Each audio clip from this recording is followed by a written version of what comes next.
Olá pessoal, bem-vindos ao Raiz do Comércio. Hoje vamos conversar com um empresário, economista e que contribuiu muito para o nosso comércio. Vamos conversar com Anselmo de Oliveira. Bem-vindo, Anselmo. Bom dia, Elison.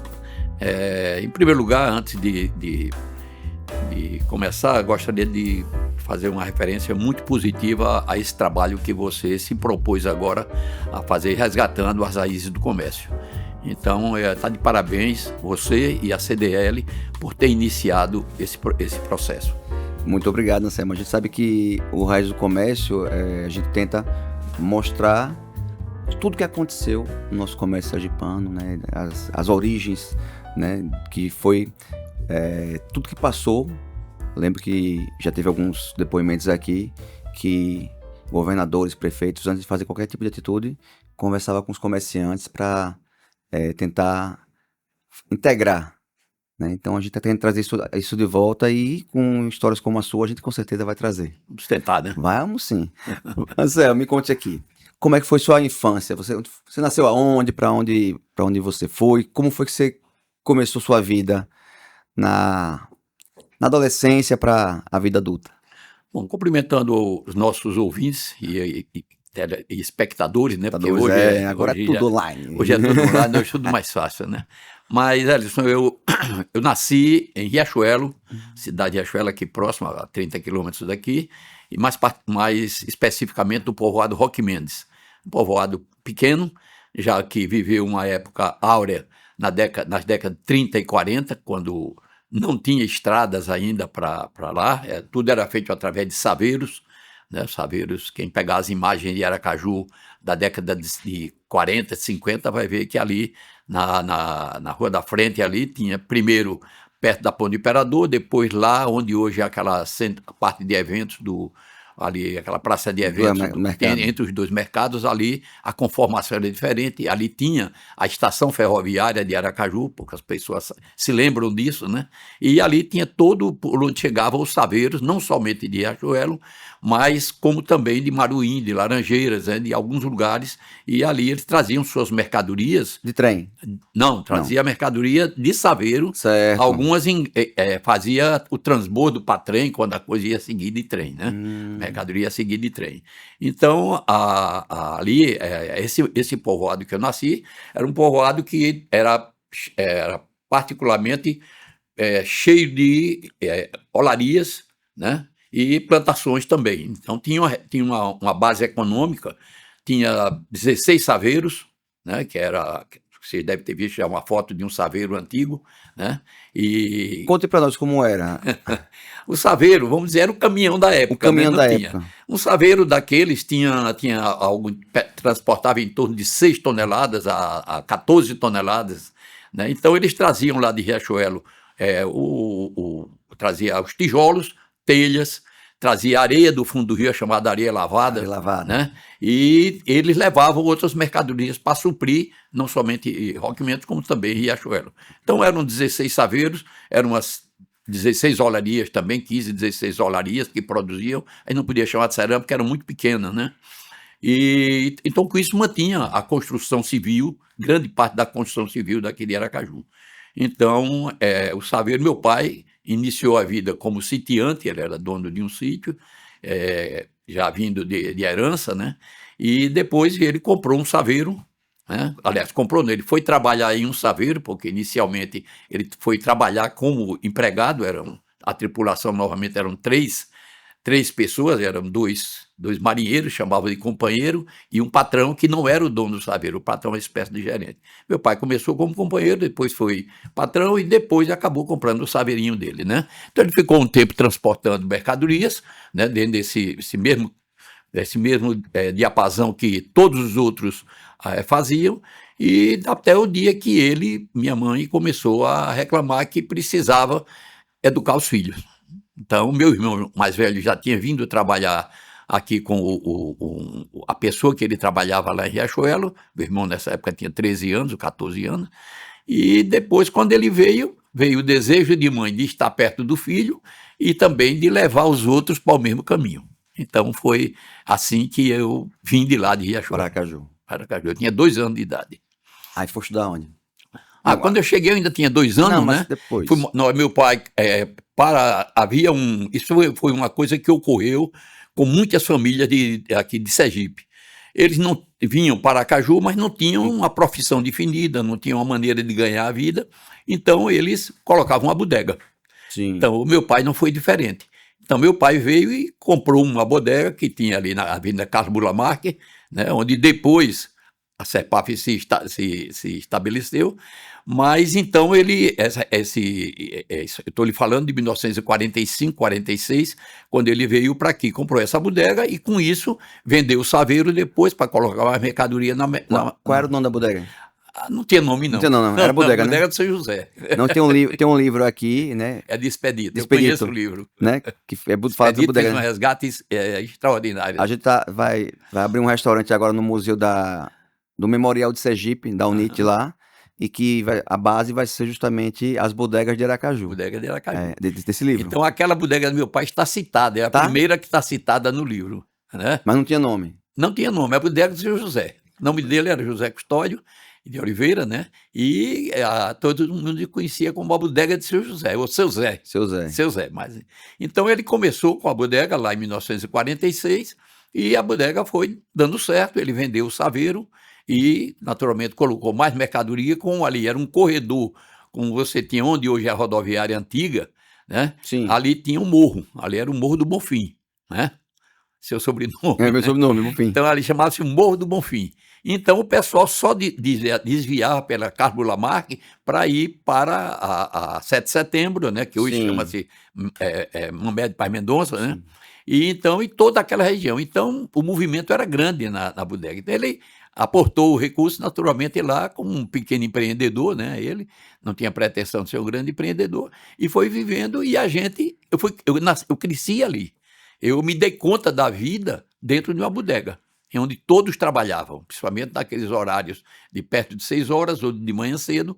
Então a gente se deu conta de que era necessária a família ir. Eu apenas era criança, eu tinha... talvez meu pai hoje até fosse punido, porque estava botando a criança para trabalhar. Na verdade, meu pai também. Na verdade, ele não estava botando, era necessidade da família, né? Da família, exatamente. Bom, então, a partir de quando eu me lembro, em 1948, minha mãe ficou doente, e então eu estava em casa e em 1950 eu estava morando com uma tia minha, que era irmã do meu pai, e ela me alfabetizou na casa dela. Eu fui para a casa dela em 1949, ela me alfabetizou, tanto que quando ela era uma pessoa essa tia minha era uma pessoa muito assim, disponível e muito agitada, né, para resolver as coisas, né, tinha essa boa característica. E ela acabou por ir falar com uma professora do Grupo Escolar General Valadão, que ficava na mesma rua, para que eu entrasse. Só que eu só tinha 6 anos na época. E a exigência era que entrasse, tinha 7 anos. Então falou com Dona Júlia. Dona Júlia vem a ser, para os que não conhecem, a avó de Cláudio Nunes, que hoje é um repórter conhecido aqui em Sergipe. Jornalista. É um jornalista conhecido. Então, falou e eu fui estudar com Dona Júlia no primeiro ano do Grupo Escolar General Valadão. E lá estudei, lá eu concluí meu curso primário, depois aí eu estudei para a admissão do Ateneu. O Ateneu era uma admissão, era um curso muito difícil, né? Mas eu consegui entrar, eu tinha 11 anos então, né, quando eu fui para o Ateneu. E lá eu comecei a desenvolver minha vida, aprendendo, né, porque o Ateneu era um sonho de qualquer família que o filho fosse estudar lá no Ateneu, né. Bom, e aí então, por quê? Porque o Ateneu tinha uma magia, né. Sim. Você estudava ao lado do filho do governador, você tinha um status também. Tinha um status, né. Além da qualidade do ensino, existia o status. Isso mesmo. Então, então eu estudei no Ateneu até os 15 anos, né? Com 15 anos, eu senti que eu precisava trabalhar. E aí fui falar com meu pai, ele foi contra, achava que eu não deveria ir, eu deveria continuar estudando no Ateneu, mas eu disse que eu queria ganhar meu dinheiro. Ele me dava, dentro das possibilidades, das limitações dele, ele me dava alguma coisa, né? Como todo pai faz com todo prazer, né? E eu disse, não, mas eu quero ganhar o meu dinheiro. Eu tinha então 15 anos. E aí, então, assim, como então você vai? Não, eu vou arranjar um emprego. Meu irmão mais velho já trabalhava. Já tinha ido para o exército, já tinha continuado o exército, foi para a escola de sargento, né? Ele na época. E meu pai tinha, ao todo foram 10 filhos. 3 morreram quando ainda criança, né? Aquele período que morria muito criança por falta de cuidados médicos, né?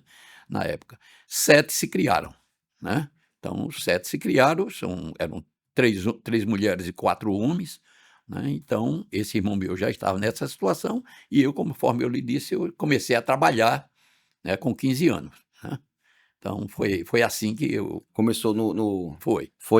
Mas qual foi o segmento que você... Bom, na época eu tinha um primo que meu colega não atendeu e ele também já tinha tomado essa iniciativa de trabalhar. Então, ele disse, olha, aí me conversando, essa conversa de rapazinho, né? Uhum. Disse, eu fui estudar no Senac e então lá me arranjaram um emprego, né? No Senac arranjaram um emprego. Ele tinha ido trabalhar em Ribeiro e Companhia, né? Eu já era 4ª série ginasial, não atendeu, mas cá quando aí eu fui para o Senac, só que no Senac só tinha primeiro ano ginasial, né? Na época não era como hoje, que tem o ensino fundamental.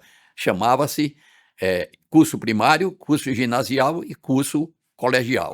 Né? Era diferente a nomenclatura, até, se não me engano, a Lei 5692, que é que mudou o sistema assim, de ensino, assim, a gradação do ensino. Então, eu estudei, fui para o Senac, procurei me inscrever, saber como era. Então, o Senac funcionava, você sabe onde era o Labelo antes? Sim. Então, ali na Rua João Pessoa, onde hoje é uma loja de tecido, o Senac funcionava ali. Então, eu fui lá e me inscrevi. E disse que queria trabalhar. Estava indo para lá, mas eu queria era trabalhar. Aí, comecei a assistir às aulas.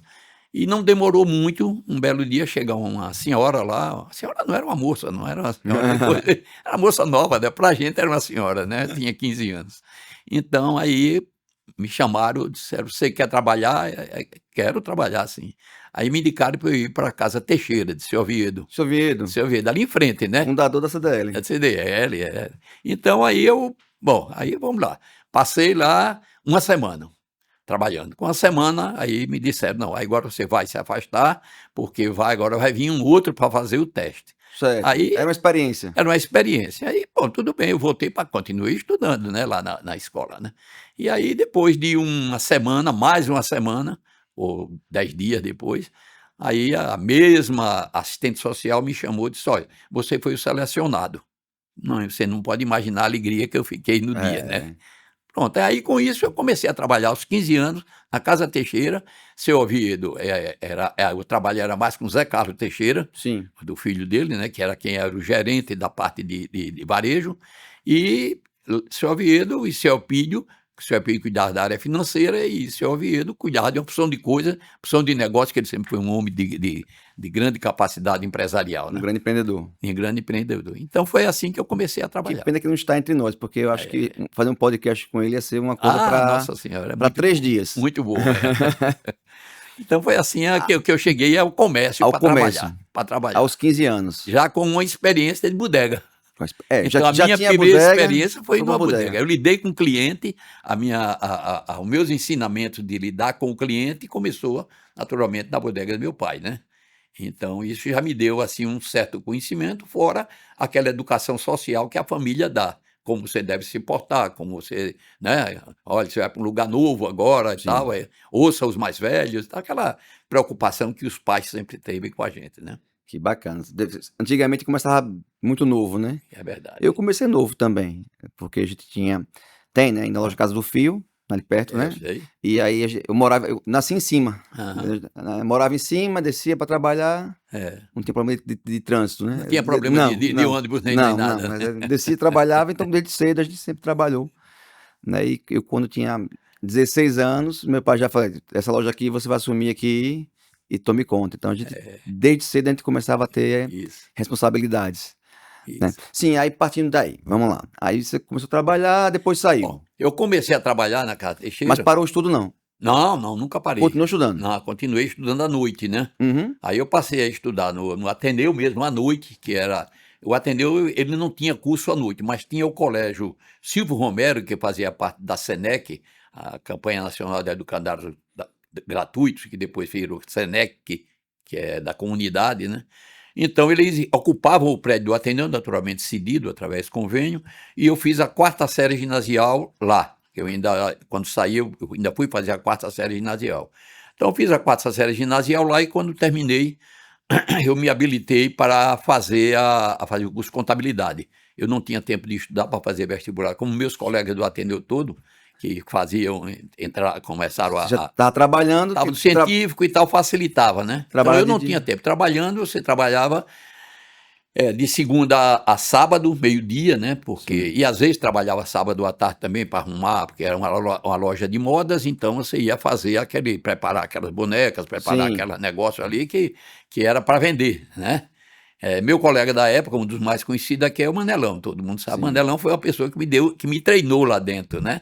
Tinha outros colegas também menos conhecidos, mas Manelão foi a pessoa que me deu muita orientação, né?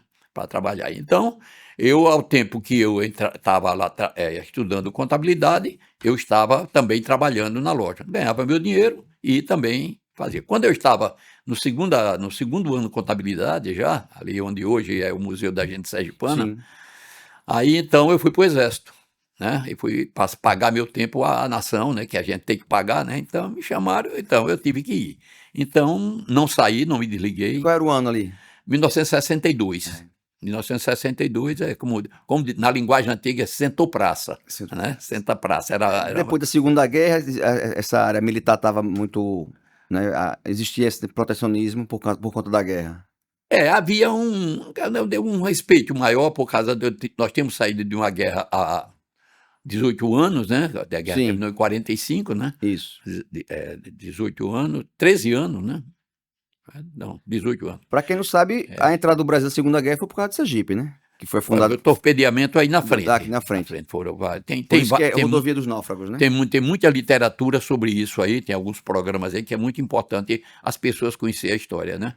Quando eu falei a você, cumprimentando por esse resgate, é justamente porque eu sou também memorialista. Eu gosto de coisas, de saber as minhas origens. Não somente a origem familiar, como a origem do meu trabalho, como a origem da cidade, tudo isso a gente acompanha.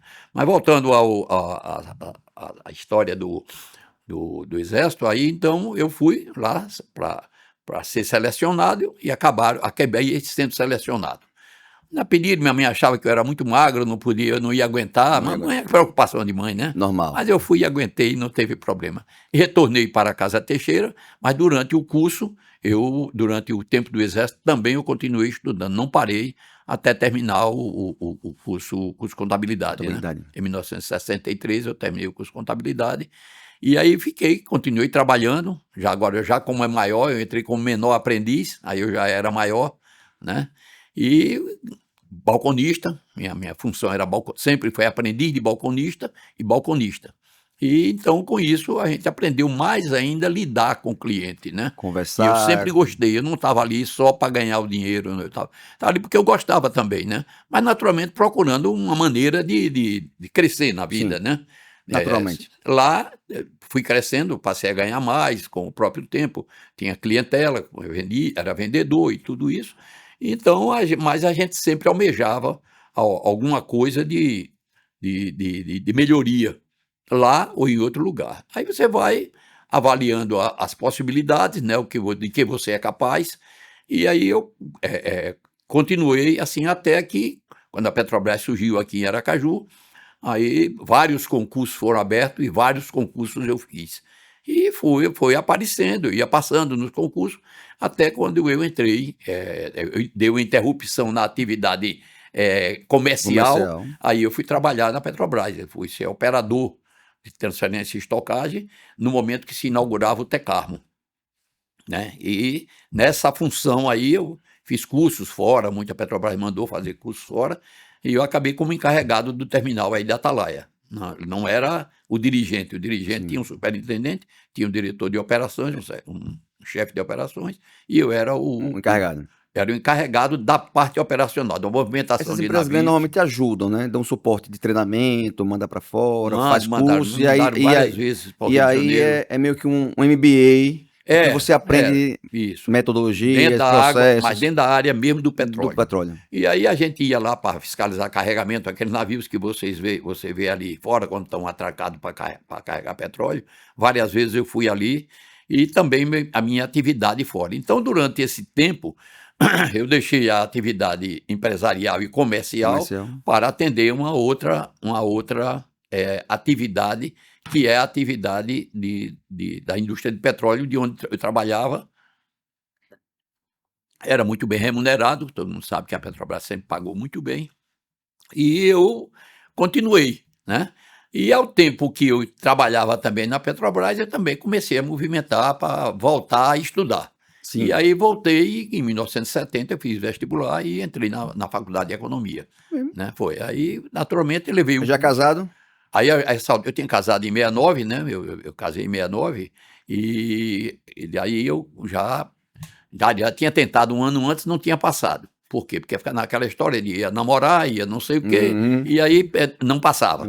No ano seguinte eu fiz, já casada, eu ficava em casa, estudava, e acabei. O casamento foi uma coisa boa. E acabei passando, né? Aí, como eu disse, aí deu esse intervalo aí na atividade empresarial, porque aí eu fui seguindo uma outra coisa. Então, durante o tempo da universidade, não era universidade ainda não, já era universidade, a universidade foi de 68. E aí, então, eu fui, e aí você passa por vários professores. E um desses professores meu foi Aloysio Campos, era meu professor de finanças públicas, né, no terceiro ano. Terminei o curso de coisa de economia. Durante esse curso eu ganhei uma bolsa com outros colegas aqui, fomos fazer um estágio na Câmara dos Deputados, e o doutor Luiz nessa época estava em Brasília, e ele deu todo o suporte a gente lá, de hospedagem e de tudo, não na casa dele, ele arranjou o local onde a gente ficasse, e a gente ficou. Então, nós fomos seguindo esse caminho, terminamos o curso de economia, e fiquei mais um ano, 2 anos, até que um dos colegas veio buzinar no ouvido da gente assim: rapaz, por que a gente não bota o escritório de projetos? Né? Aí voltou a primeira ideia assim, de ser empresário, não na área comercial. Sim. Que isso aí foi só anos depois que eu me dediquei. Para partir para uma área, né? Uma área técnica mais, né? Privada, né? Privada, é. Então aí nós montamos. Já existia algum, não, na época? Hein? Já existia algum escritório? Especializado? Não, as pessoas tinham já economistas que faziam projetos. Projetos, mas não uma empresa. Não tinha empresa de projetos, que eu tivesse conhecimento, não. E aí juntamos 4 colegas, e aí alugamos uma sala ali no edifício Norcom, que estava recém-inaugurado, e aí montamos um escritório até arrumadinho, né? Um negócio até bonitinho. E daí a gente pegou o projeto, fomos fazendo, né? E tudo, e desenvolvemos uma atividade, tanto a gente aprendia mais. Sim. Porque uma coisa é você aprender a parte teórica nos bancos de escola, outra coisa é você estar fazendo o projeto, indo a banco, discutindo novos desafios, discutindo né? financiamento, isso, discutindo financiamentos e tudo. Então você vai criando um cabedal de conhecimento assim muito bom na área técnica. Então eu tive essa oportunidade, e durante algum tempo, não me lembro, não me ocorre aqui quanto tempo, mas durante acho que 73, uns 10 anos nós tivemos essa atividade de escritório de projetos, né? Então, ficamos durante esse tempo. Eu estava desligado completamente da área comercial, mas eu interagia com os empresários, porque eu fazia projetos para o comércio, né, para financiar expansão de atividades, para indústria, principalmente, novas indústrias. Relação com o banco, então isso era muito, muito o dia a dia da gente. Né? Nesse período eu trabalhava na Petrobras, mas tem uma característica, é que quando eu entrei na Petrobras eu trabalhava de turno. Então, quando eu trabalhava de turno, eu saí, tinha dias que eu não tinha atividade, porque eu estava tirando folga, porque era escala, eu estava tirando folga. Então eu aproveitava esse tempo para... Porque aí você pode perguntar, não, você não trabalhava em outro lugar, não? Aí aproveitava o tempo ocioso que eu tinha e me dedicava a isso. Como me dediquei também durante algum tempo à contabilidade, quando eu fazia à noite, né? Então, também me deu um conhecimento, essa interação com repartições públicas, com toda essa parte do direito, com a fiscalização e tudo isso, e dava um conhecimento como todo contador que trabalha, né? Eu não era contador, era até contabilidade na época, mas você podia fazer e ser responsável por escritas de empresa, como até hoje ainda Entendi. pode, né? Pois bem, então foi aí. Então, a continuei aí pela vida, mas como o que interessa aqui é mais a atividade empresarial de comércio, Comércio. vamos para ela. Então, o que aconteceu? Por volta de 1982, 82 mais ou menos, deu um amigo meu, que foi colega desde o Grupo Aladão, né, e depois ele foi embora para o Rio de Janeiro, ele botou uma empresa aqui. E ele botou essa empresa e um dia eu cheguei lá para conversar com ele falou das dificuldades que estava, que tinha um sócio no Rio e tudo e tal. Aí perguntou se. Aí disse assim: eu tenho que separar do sócio de lá, porque não dá para eu estar aqui, estar lá no Rio e tal. Muito difícil as comunicações naquela época. Não é igual hoje, Aí não. ele perguntou se eu não tinha interesse, né? Eu tinha algum capital, né? E disse, tudo bem. Aí entrei, né? Resolvi entrar na empresa. Como é que eu entrei? Aí eu disse, olha, como é que vamos fazer? Eu disse, não, você faz o seguinte, você dá um balanço na empresa, vai me mostrar depois como ficou, levantamento dos débitos, dos créditos que você Sim. tem, e vamos ver o que sobrar, que vai ser um patrimônio líquido, eu coloco em dinheiro vivo. Eu tinha dinheiro, que eu Sim. tinha vendido um imóvel, eu tinha dinheiro na época. Bom, aí ele topou. Então aí nasceu a Sergipan. Não sei se você se lembra da Sergipan. Sergipan, que era a empresa que vendia parafusos, ferramentas, essas coisas todas, né? Então eu fui sócio. Mas eu era um sócio que não trabalhava lá, porque na época eu trabalhava na universidade, né? Então Já está na universidade. eu não tinha tempo. Então eu era um sócio mais de capital. Capital. Passava lá de vez em quando, ia vendo o movimento e acompanhando também as atividades e tudo. E foi bom porque a gente foi criando mais uma cultura e vendo um segmento que poderia amanhã, né, se dedicar. Como eu comecei a trabalhar cedo, eu ia me aposentar cedo. E eu não queria parar de trabalhar. E aí, então, eu continuei nessa atividade aí até 1992, mais ou menos, né? Passagem de pão.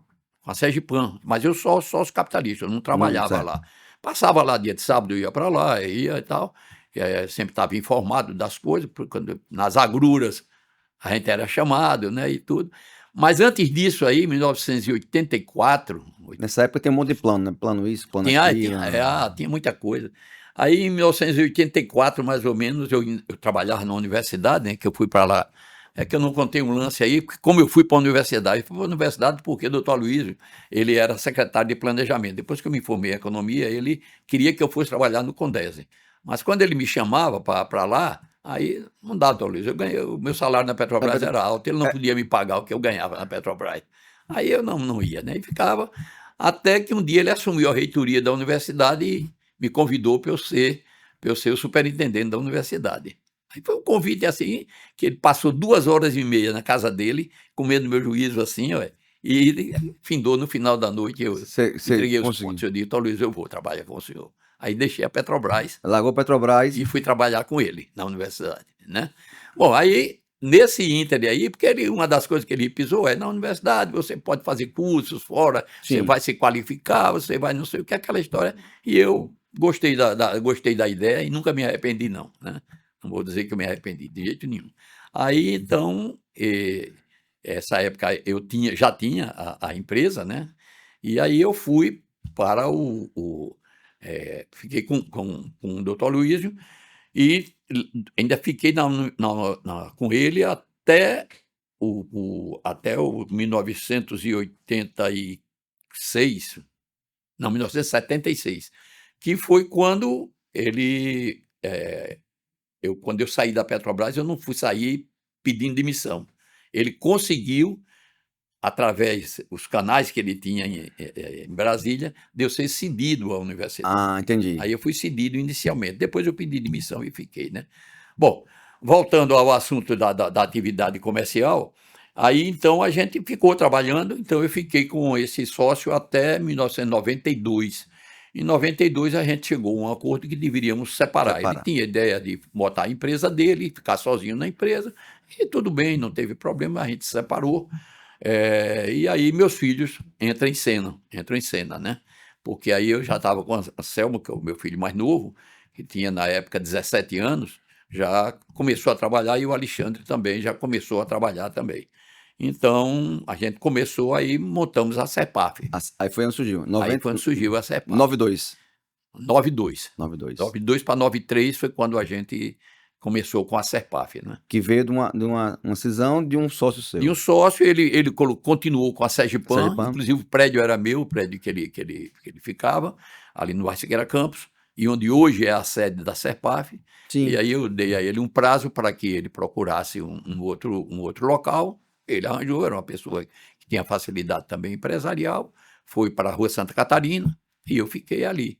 Aí instalei ali a empresa. Depois os meninos trabalhando, então começou o negócio a ser dinamizado, e a nossa atividade começou a ganhar corpo. Os meninos gostaram, optaram por essa vida também de empreendedor, de sofredor, né? Você sabe que empreendedor é sofredor, né?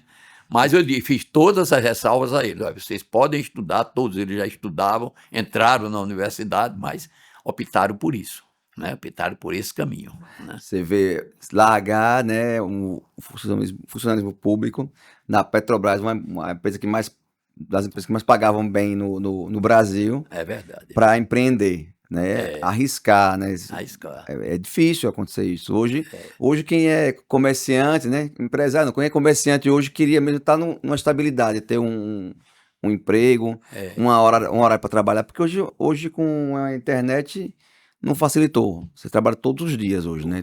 Sábado, domingo, feriado. A presença do dono é importante, né? É importante. É importante. Manhã, tarde, noite, madrugada, você acorda, tem um projeto, você vai dar andamento ou não. Então, tudo isso influencia na vida da pessoa, né? Como esposo, como esposa, como pai. E tudo isso faz com que a gente participe até menos, mesmo estando em casa, participe menos da família. Né? E largar essa estabilidade que você teve para aventurar, mesmo sabendo que já vinha crescendo. Porque o comércio é uma aventura, né? Eu não me desligava das atividades. Eu botava meu capital. Certo. Né? E depois botei meu capital com meus filhos. Eles é quem trabalhavam, né? Eu continuei desenvolvendo minhas atividades. Para dar até uma liberdade para que eles exercitassem o empreender. Eu era um consultor da empresa, né? Eu não estava o dia todo lá porque eu tinha o meu vínculo empregatício com a universidade. E foi na universidade que eu me aposentei. Entendi. Foi pela universidade que eu me aposentei. Então, depois eu pude fazer outras, não vou dizer aventuras, que o termo é meio pesado, mas outras incursões em outras áreas, para que você começasse a trabalhar também utilizando o seu espaço de tempo ocioso, quando se aposenta, e também para você, às noites, às vezes, né, que eles chegavam com os problemas, olha, tem isso, não sei o que, precisamos investir, precisamos gastar, está apertado esse mês, não dá para pagar, e tal. Isso você conhece demais, né? Muito. É muito. E aí, então, foi desse jeito que eles se encaminharam, 2 deles se encaminharam nessa seara aí, e eu fiquei dando suporte por trás para eles, né? E nessa atividade de participação, a gente começa a também ser solicitado, como você e como tantos outros, vão exercer atividades também nas entidades classistas. Como é que foi sua entrada nas entidades classistas? Bom, na atividade classista, eu tenho um vizinho e um grande amigo, né, que todos vocês conhecem, a pessoa sobejamente conhecida aqui em Sergipe, que é Pradinho, é pessoa muito conhecida. Então, Pradinho, um dia, ele mora no mesmo prédio que eu, né? E um dia ele chegou, Anselmo, por que você não vai... ele era presidente da associação comercial, por que você não vai lá para dar uma mãozinha a gente? Eu digo, rapaz, eu não tenho tempo não, rapaz, eu tenho muita coisa para fazer, não tenho tempo. Não, vai lá, você vai dar só uma... O convite normalmente é assim, né? Não tem nada. Vamos lá, só precisa contribuir de alguma forma. Aí vai. Aliás, isso é uma tônica quando a gente vai participar de entidades vocacionais, entidades que você vai fazer trabalho voluntário. Você é muito benquista, as pessoas gostam de você, bem relacionado. Você vai conhecer mais gente. Vamos lá dar uma contribuição. Então, em 1994, 95 mais ou menos, Pradinho chegou para mim e disse: rapaz, vá para lá, vamos dar uma mãozinha lá. Você conhece um pouco da área empresarial também, que eu sei que você conhece, a experiência que a gente já tinha de escritório de projetos e tudo. Aí eu fui lá. Eu digo: olha, eu só posso vir aqui 2 vezes por semana, de noite. Ele: não, tá bom, vem aqui para a gente conversar. E aí você começa a participar mais, né? Isso. Aí veio a eleição, ele disse: não, você vai para o conselho agora. Rapaz, não quero participar, não, eu ajudo você sem precisar de cargo. Não, aí me botou no conselho, né? Foi para o conselho. E começa a ser mais, aí veio a gestão mais procurado. A gestão, quando ele saiu, ele já tinha tido os 2 períodos dele, e lá não pode ter reeleição, não podia ter mais do que uma reeleição. Aí chegou o nosso Moura, que foi o sucessor dele, e a mesma coisa: não, você vem aqui e tal, parte. Aí continuamos. Quando foi no final da gestão de Moura, aí resolveram me pegar para ser o presidente da associação, né? Sim. Aí pronto, aí você aí entra, né? Você sabe que o trabalho de uma entidade, você hoje é dirigente, né? Seu pai tem uma grande contribuição aqui a dar, todos esses que estão vendo a foto deles todos ali, tem também muitos serviços prestados, né? O trabalho não é, o grosso do trabalho não é gerir a instituição. Gerir a instituição é o mais fácil. Sim. O problema são os contatos que você tem que ir. Reunião com o secretário, Exatamente. reunião com não sei o que, inauguração, não sei o que. Então, o seu tempo não sobra. Não sobra. Você tem que diminuir o tempo que você dá na sua empresa, e é preciso que você tenha uma empresa já estruturada, porque Exatamente. senão você pode prejudicar a sua empresa. Muita gente prejudicou a empresa por conta disso. Muita gente prejudicou porque o trabalho é bom, você sabe que está uma causa boa, e você começa a mudar de foco e você vai prejudicar a sua empresa. Exatamente. Então, é um conselho que fica para os jovens que é bom participar, mas o seu negócio, a razão de ser da vida, é o negócio que você... O que dá o dinheiro do almoço, jantar, e você tá lá. Onde você sustenta a sua família e os seus sonhos, né? Seus sonhos também. Exatamente. Então eu fiquei lá, e Pradinho, juntamente com o grupo: não, vai ser você. Bom, então eu fui, terminou meu mandato, eu não quis reeleição, não quis, indiquei Fernando Carvalho, que foi um bom membro da diretoria, né? Indiquei Fernando Carvalho, digo: eu estou fora, acabou minha missão na associação comercial. Pronto, voltei aí, inspirei mais, pude me dedicar mais à empresa, né? Mas aí vem as coisas das amizades que você planta, né? Aí um dia eu estou em casa, na minha, resolvendo meus problemas, né? Aí recebo um telefonema de um amigo que era presidente da Associação Comercial de Alagoas, na mesma época que eu era daqui. E Sim. Nós tivemos várias reuniões lá em Brasília, lá como Sim. Você já foi a várias, né? E lá nesse contato que ele fazia comigo, ele disse: rapaz, nós vamos fazer uma chapa agora vai ter sucessão lá na Confederação. Na Confederação. E você vai participar da chapa. Nem me perguntou: não, você vai. Eu digo: não vou não, rapaz. Meu negócio é aqui. Não, você vai. Então é Luiz Otávio, né? E ele fez isso aí, rapaz, por mais que eu dissesse: olha, seu nome está lá e tal, você só vai, tal dia você vai a Brasília, que você vai voltar e tal. Putz, aí, bom, fui lá. Aí me botou como diretor tesoureiro da Confederação, né? Bom, resultado, diretor... Não, rapaz, você vai lá uma vez. Quando eu cheguei lá, que olhei, eu vi que eu não tinha que ir um dia por mês, nem um dia nada. Eu tinha que ir... Não, porque tesoureiro... Não pode, né? Não pode. Naquela época não tinha assinatura eletrônica. Não. Você tinha que fazer pagamento. Pagamento. Assinar cheque. Tudo. Então, passei quase que toda semana eu estava em Brasília. Então, foi um período assim muito rico de contatos, né, que você tem com autoridades, com outros companheiros de outras entidades também e tal. E ainda bem que eu tinha os meninos dando suporte aqui, né, que dava para substituir. Então, fiquei lá, terminou o mandato, lá eu digo: olha, tchau, você vai querer ser o quê na próxima gestão? Eu digo: zero, nada. Nada, não quero nada, eu quero voltar para a minha atividade. E aí voltei. Passei aqui, indiquei Jorge Santana para participar lá da diretoria. Conhece Jorge Santana? Sim. Aí Jorge foi para lá como secretário, mas Jorge é assim, muito disponível também, e resolveu assumir aqueles encargos que eu tinha lá de diretor executivo, né? Porque eu deixei de ser tesoureiro para ser um diretor executivo da instituição, né? Bom, aí era com Burti, o presidente Burti era o de São Paulo, que era o presidente da instituição, e ele era o vice. Da Confederação. Ele era o secretário, Certo. né? Que era um dos cargos que compõem a diretoria. Tinha o vice-presidente, o secretário, o tesoureiro. E aí Jorge foi, está tudo andando bem, Jorge é muito bem relacionado, dá muito bem também. Acontece que, quando o Deda ganhou a eleição aqui, chamou Jorge para participar da equipe, né, como secretário. Aí pronto, Jorge aí disse, Anselmo, eu não vou poder continuar lá. Tudo bem, não pode mais do que certo, tem que dedicar a sua atividade àquilo que for melhor. Então ele se afastou e, passados uns 3 meses, eu recebo uma ligação do Burti, que era o presidente, perguntando quando eu queria ganhar para ir para lá, para Brasília, para trabalhar, para administrar a confederação. Eu disse, Burti, eu não quero ganhar dinheiro da confederação, eu não trabalho em entidade classista para ganhar dinheiro, né? Mande a passagem e reserve meu hotel aí, que eu vou aí para conversar com você pessoalmente.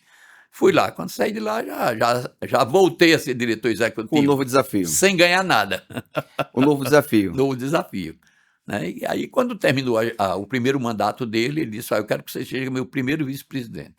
E aí eu fui para primeiro vice-presidente. Eleição, não teve problema, foi eleição quase que por aclamação.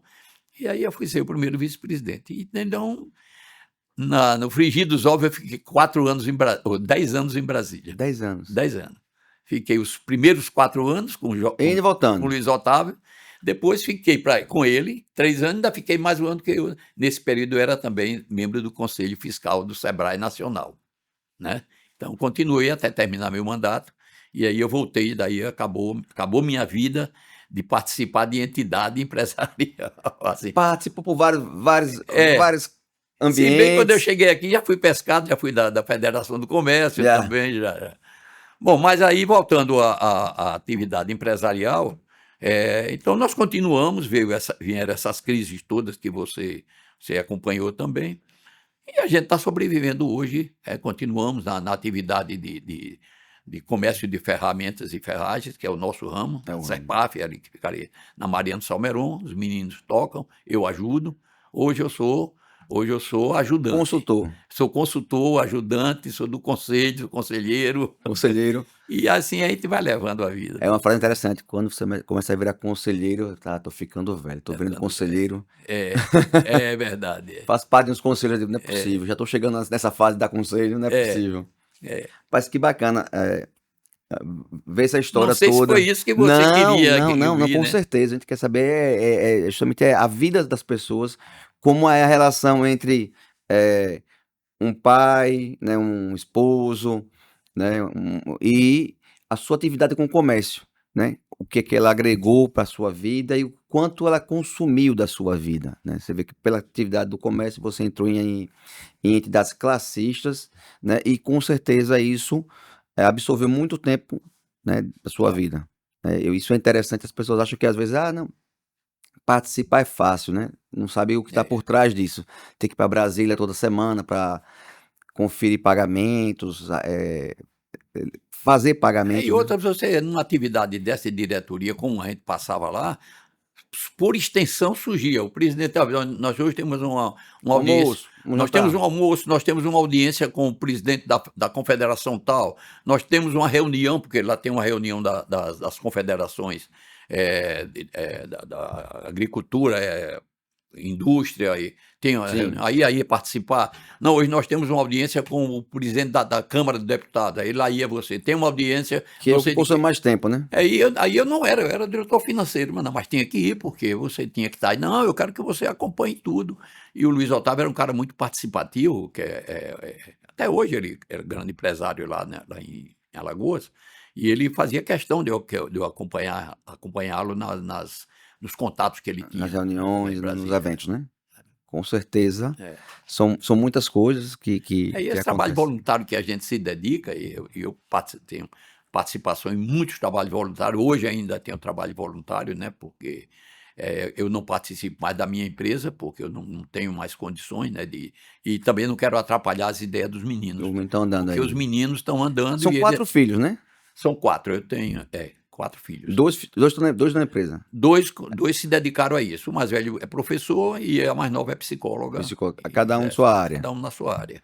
E os dois foram empreender. Porque também você fica satisfeito de ter alguém que dá continuidade ao seu trabalho, porque aquela história, eu acho que deve ser um drama para muitos pais que são empreendedores, e os filhos não querem seguir.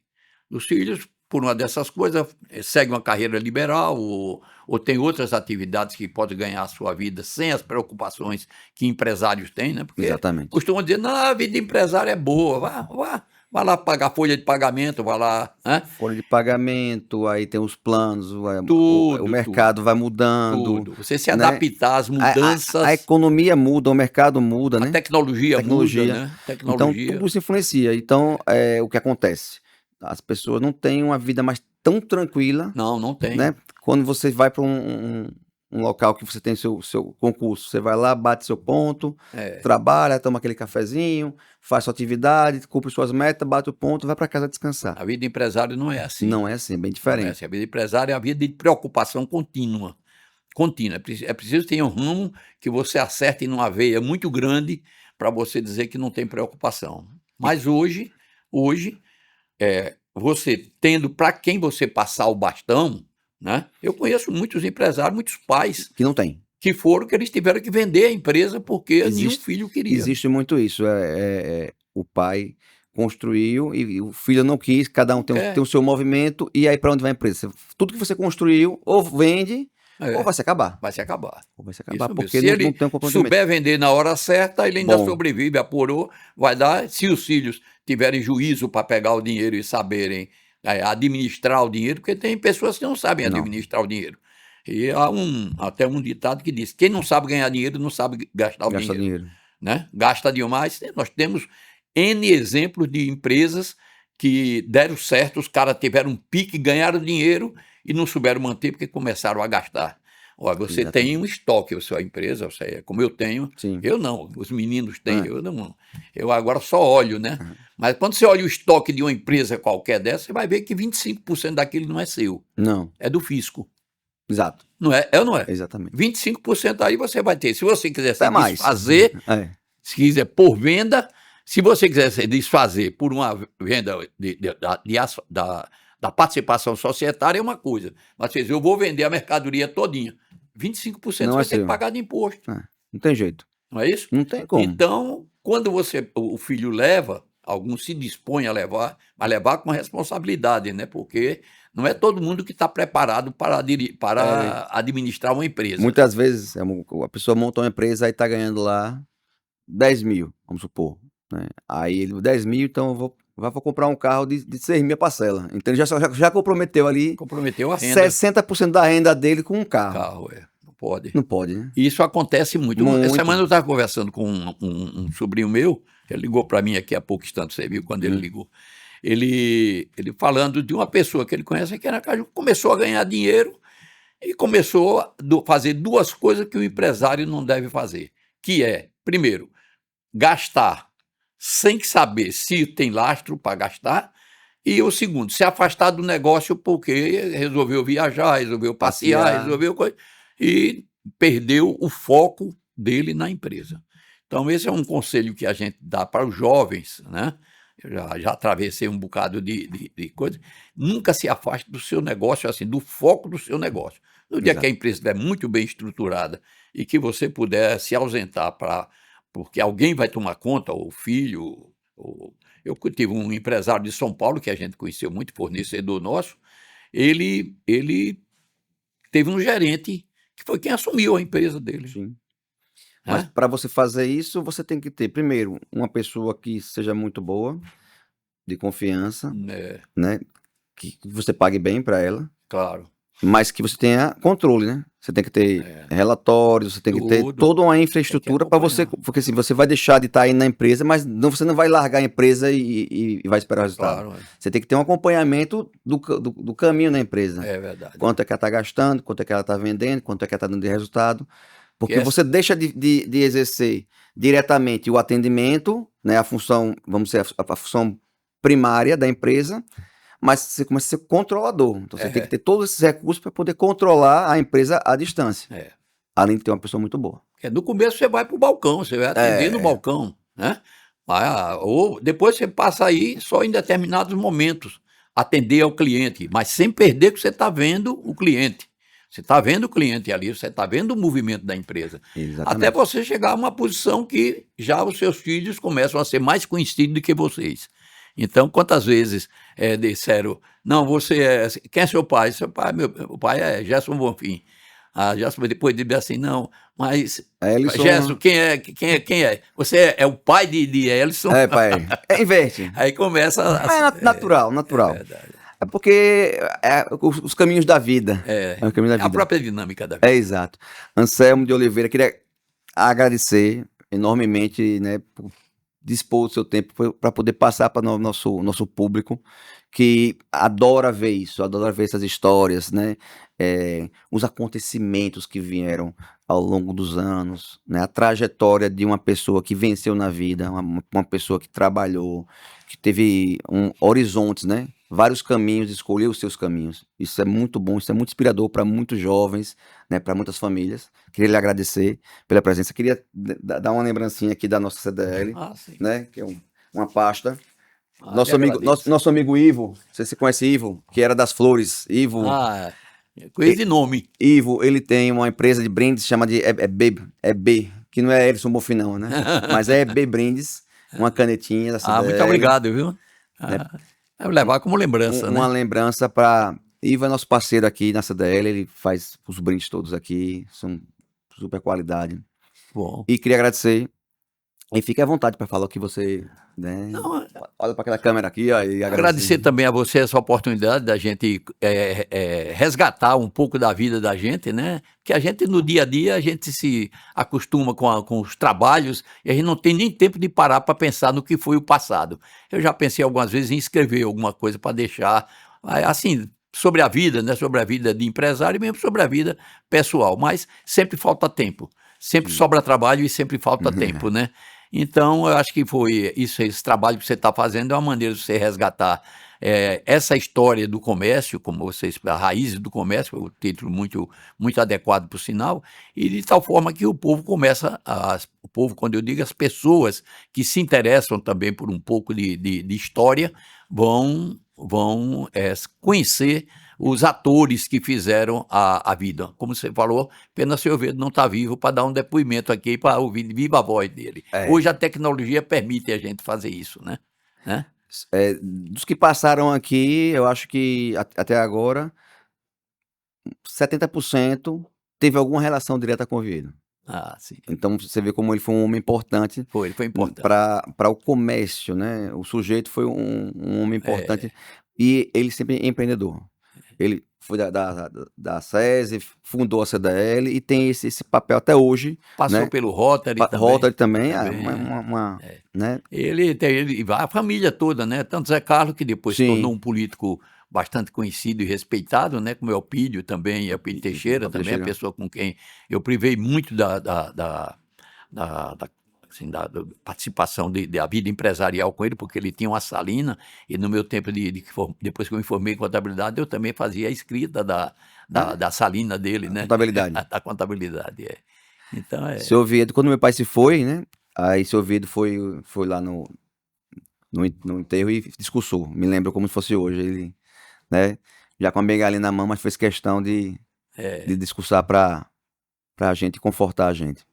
Anselmo, muito obrigado mesmo. Esse projeto aqui essa ideia, trazer em vídeo e áudio e vídeo histórias reais, contadas por pessoas que possam contar isso aí, porque isso vai ficar para toda a eternidade, né? Em vídeo, em áudio gravado aí, que quem quiser depois buscar as histórias do centro comercial dos últimos anos, vai estar aqui nesse Raiz do Comércio, com o passado, com o presente, que no futuro será passado.